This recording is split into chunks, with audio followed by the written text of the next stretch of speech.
This is Hindsight. Monte, you're up first, as per the usual. All right, I think in hindsight we can say, so at the end of the last stage, we said, well, they released Crusty as we were coming into Boston, released Crusty coming into this week, and we said, well, they must not really need him. They must feel that he is extraneous, non-consequential, not essential to this team. However, I think now we've seen whether it was him or just the way he unified the players, because Boston's skid, I think, has more than just the meta changing and his absence. There seems to be something like deeply, fundamentally going wrong with bubbling underneath with this synergy, and maybe Crusty was controlling that as well. And on the other side of that coin, we look at how Crusty is doing on the San Francisco Shock, how they seem to be improving massively. I've talked to the Shock's players who are all very grateful that he's on this roster right now, and we have to say, Crusty's a damn good coach. Boston, what did you do?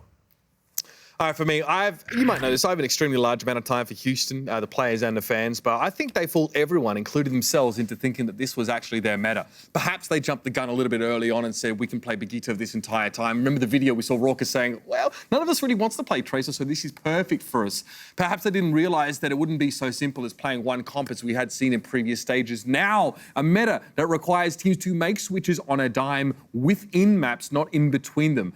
And it seems as if they're maybe not ready or as well equipped for this kind of meta as they would have hoped. We've seen them attempt to sort of bring the Tracer in. They've tried to play the double sniper composition into some compositions we talked about earlier on that might just not suit it. Perhaps it's a little early to get excited about Houston in this, what should be their meta.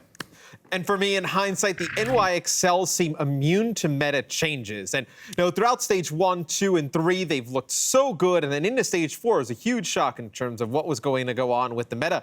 And they've adjusted just fine. I think this is a part because of the way they play the game. They're much more defensive and reactionary than the team that's going to start the fights, which I think gives them a leg up in terms of when the meta changes and whatnot. They're not really trying to be the aggressive one and forcing the pace on it. They're acting defensive. You have Pine back there on Widowmaker. I think the versatility of the other DPS, especially Sabielby, which has been a pleasant surprise here in stage 4, has really surprised me. I think this team is looking good for the playoffs no matter what happens in terms of the meta.